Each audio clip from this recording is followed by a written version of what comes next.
The story opens with Icha, who is recording a podcast, sharing a terrifying secret about her life. She talks about a recurring dream, the same place, the same atmosphere, and a handsome man who is everything she could want. In the dream, they engage in a physical relationship. However, the camera reveals the horrific truth. As Icha sleeps, a malevolent jinn, a supernatural entity, is physically assaulting her in the real world. This jinn has an evil eye on Icha. Moments later, Icha wakes up at precisely 4 a.m. She feels refreshed and satisfied, believing the encounter was only a dream. At the same time, her husband, Ariel, returns home from his night guard job. Ariel and Icha immediately start arguing. Icha is frustrated because Ariel's late work schedule leaves them no time together. She insists he clean up and then come to eat the food she made. Ariel places his clothes neatly away, but as he leaves the room, the invisible jinn knocks them to the floor. When Icha sees this, the argument escalates. It is clear that the jinn is actively trying to destroy the couple's marriage. Poor Ariel, defeated, goes to sleep without eating.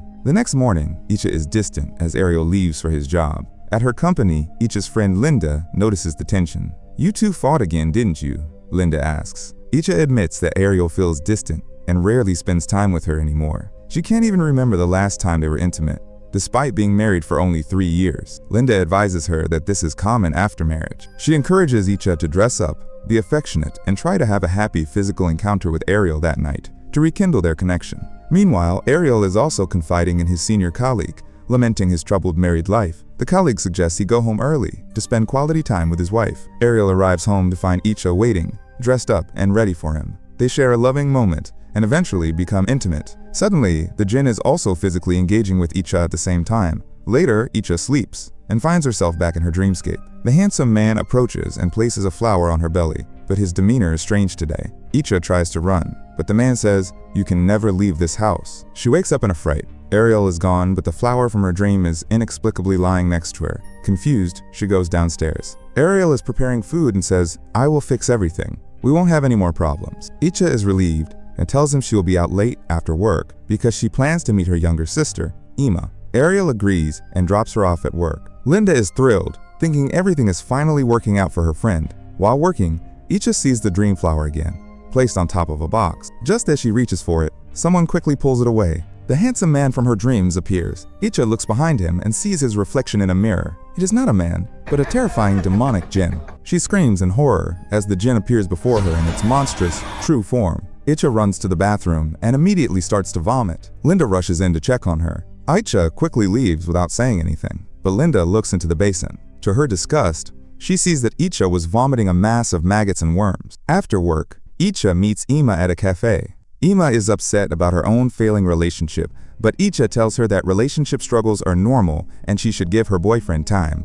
Ima then brings up Icha's marriage, saying, "You've been married for 3 years now, we're hoping for a baby." Icha's face falls. The couple has been trying for a long time and has been undergoing fertility treatments. She immediately texts Ariel to buy her medication on his way home. Meanwhile, Ariel is at work when he suddenly sees Icha walking by. He follows her. Icha stops at an isolated spot. Ariel watches in disbelief as Icha's belly is strangely swollen, like she is heavily pregnant. Blood is running down her leg. He sees her give birth to a baby. Icha stares back at him with a horrifying, manic expression. The demonic baby starts crawling toward Ariel. Terrified, he flees. He runs into his senior colleague, and they return to the spot, but everything is normal. There is no baby, no Icha, and no blood. Ariel returns home. Icha acts completely normal, but a feeling of unnatural dread is consuming Ariel. When Icha asks what is wrong, he can't bring himself to speak. The next day, a nurse comes to massage Icha. The nurse happily informs Ariel that Icha is 3 months pregnant. Icha is overjoyed, but Ariel is instantly alarmed. He struggles to reconcile the normalcy of his wife with the unnatural events he witnessed. Icha goes to work and shares the happy news. Everyone is excited. When she goes to the bathroom, Linda follows her. Linda is concerned because of the maggots Icha threw up the day before. She warns Icha that her symptoms are bad and she needs to be careful. Icha is dismissive. "You're just jealous because I'm pregnant."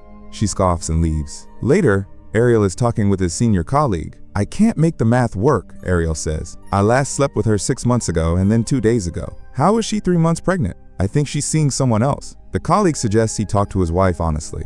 As Ariel prepares to confront her, he hears a baby crying from inside a nearby car. When he looks closer, he sees a horrifying demonic child. He runs away, only to look back and see the jinn holding the demonic baby. Ariel returns home and immediately checks Icha's phone. He sees many messages between Icha and a man named Danny. How long has this been going on, Icha? He demands. Icha explains that Danny is just an old school friend. Ariel's suspicion makes her angry. Fine, she says. We'll go to the hospital tomorrow for a DNA test to prove it. The next day at the hospital, the doctor gives them a shocking diagnosis. Icha is not pregnant at all. The doctor explains that her intense desire to have a baby, combined with her inability to conceive, has caused a psychological condition where she is experiencing all the symptoms of a pregnancy. Ariel is ashamed of having suspected her. Icha goes to her office and tells Linda everything. Linda says the entire situation feels wrong and unnatural. To get a better understanding, Linda takes Icha to see Ustad Zaini, an Islamic faith healer who performs ruqya. Ustad Zaini immediately senses the truth. He sees the outline of a male figure behind Icha. He tells her that there are specific types of jinn that are dedicated to destroying the lives of married couples, and one of them is targeting her. Icha tearfully confesses her dreams to him. The Ustad informs her that the child she thinks is in her womb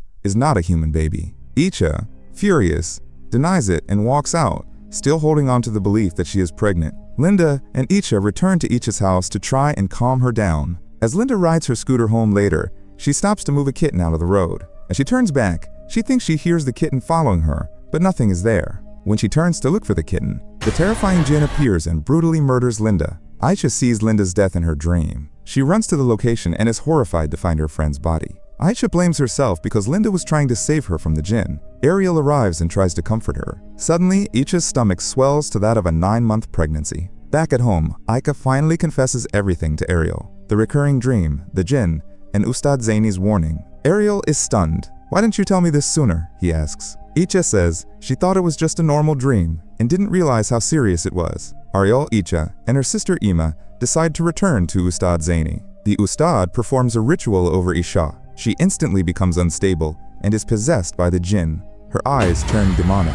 The Ustad demands, "What is your name? Why have you possessed her? What is your goal?" The jinn speaks, saying that Isha looks exactly like his deceased wife from his world. He fell in love with Isha and will never let her go. Ustad Zaini begins chanting prayers. The jinn and its demonic child inside Isha's body writhe in pain. Isha passes out. The Ustad tells them he has temporarily expelled the jinn, but warns that it will return to attack Icha. He tells Ariel never to leave Icha alone and gives him a written verse to read to her daily. For 14 days, the jinn causes no trouble. The couple forgets about the problem and Icha stops having the dream. During a dinner at a cafe, Ariel tells Icha he has been promoted and has to move to another city for work. He asks Icha to stay with Ima until he can arrange for her to join him. Icha, though sad, agrees, knowing they need the money. The next day, Ariel leaves. Icha is home alone and calls Ima to come over. Ima says she has to work and won't be able to come until tomorrow. Icha reads the Ustad's verse, watches TV, and falls asleep on the couch. Suddenly, she wakes up with an uneasy feeling. A horrific presence is in the house. The next day at work, Icha sees a female colleague. When the woman turns, her face is demonic. Slowly, all the workers' faces turn into grotesque, horrifying demons. They chase her, hissing, "You can never escape him." She locks herself in a small room.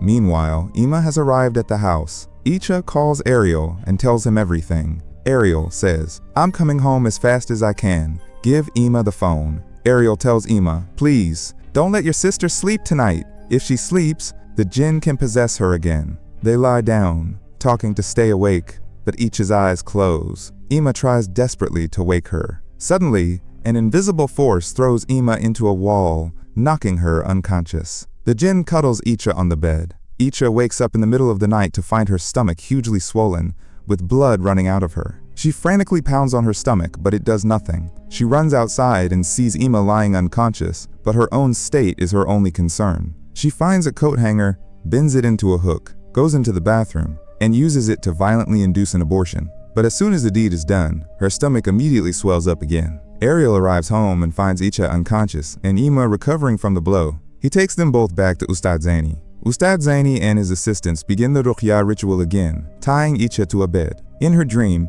Icha is trapped inside the jinn's house, but can hear the Ustad's real-life chants. She tries to escape, but the handsome jinn appears. Knowing the truth now, she runs. The handsome man transforms into the monstrous jinn and attacks her inside the dream. The jinn possesses her in the dream, and in reality, Icha laughs a terrifying demonic laugh. The jinn's power is so immense that it lifts the bed and Icha into the air. Ustad Zaini and his assistants continue to pray. The jinn, unable to stop them, transforms into a more frightening form to intimidate them. Ariel goes to Icher's ear and whispers Quranic verses, saying, "If you can hear my voice, recite these words in the dream." In the dream world, Icher manages to start reciting the verses. The jinn is instantly weakened. She runs out of the palace, which immediately collapses behind her. Icher wakes up, now normal, and completely free of the jinn. Everyone rejoices. The recap jumps 6 years later. Icher has 2 children. Her older child is playing outside when Ima sees the child talking to a man.